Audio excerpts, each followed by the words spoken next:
Hi, this is Mayor David Genshaw. We'd like to bring you up to date what happened at our last City Council meeting.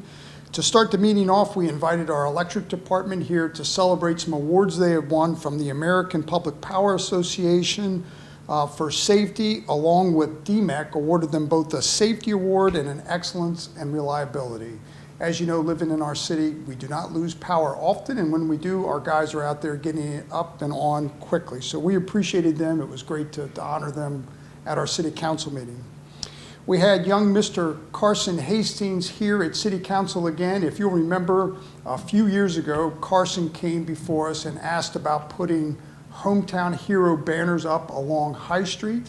That's been a huge success. Carson did a great job raising money for that, and the city helped him and assisted in putting those banners up.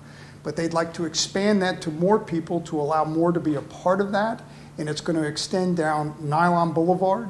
So applications will be accepted. We'll put his email address up here where you can reach out and contact him. It'll be the first 46 that get their applications in that will get put up on the banners.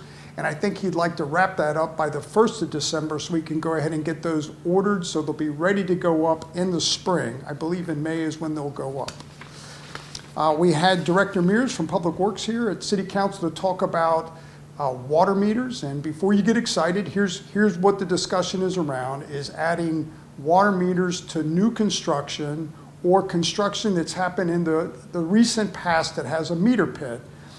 Seaford is one of the last few towns in our state that does not have water meters to measure how much is being consumed. There's a lot of pressure from the state on Seaford to do this. We have tried a couple of different ways. This seemed like the path of least resistance to go to homes that already are in process of being built or have the water meter pits in place.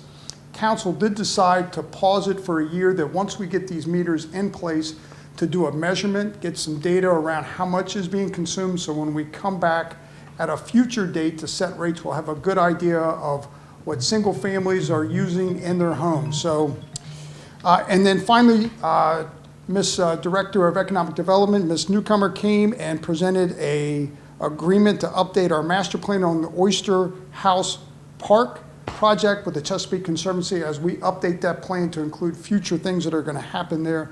We're still excited about what that project's going to bring to the future of the riverfront.